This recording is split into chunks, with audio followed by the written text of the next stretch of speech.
Hello সবাইকে, কফিলা চ্যানেলে আপনাদেরকে স্বাগত। আজকের ভিডিওতে আমরা কথা বলবো কিভাবে এসপ্রেসো তৈরি করে সেটি পরিবেশন করা যায়। এসপ্রেসো তৈরির প্রথম ধাপে আমরা কফি গ্রাইন্ডার মেশিন থেকে কফি গুঁড়ো পটা ফিল্টারে নিয়ে নিব। পটা ফিল্টারে কফি গুঁড়ো নেওয়ার পরে ভালোভাবে ঝাঁকিয়ে নিয়ে চারিদিকে কফি মিশ্রণগুলো সমান্তরাল করে নিতে হবে।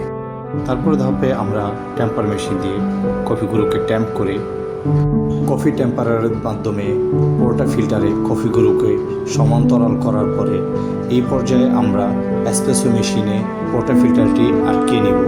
পোর্টা ফিল্টারটি এসপ্রেসো মেশিনে আটকানোর পূর্বে অবশ্যই লক্ষ্য রাখতে হবে যেই দিকটি দিয়ে পানি প্রবাহিত হবে সেটা যেন এই বাটন প্রেসের মাধ্যমে পানির যে নলটি আছে সেটা একবার পরিষ্কার করে নিতে হবে। পোর্টা ফিল্টারটি এসপ্রেসো মেশিনে আটকানোর পরে পোর্টা ফিল্টারের নিচে অবশ্যই যে কোনো পাত্র বা আমরা কাপ রাখবো।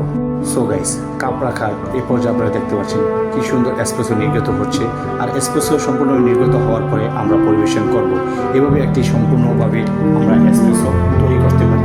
সো গাইস, ভিডিওটি আপনাদের যদি ভালো লাগে থাকে লাইক, শেয়ার এবং আমাদের চ্যানেলটি সাবস্ক্রাইব করতে ভুলবেন না। আর অবশ্যই পরবর্তীতে আমাদের দেখা হবে নেক্সট অন্য কোনো ভিডিওতে। ধন্যবাদ সবাইকে, ভালো থাকবেন।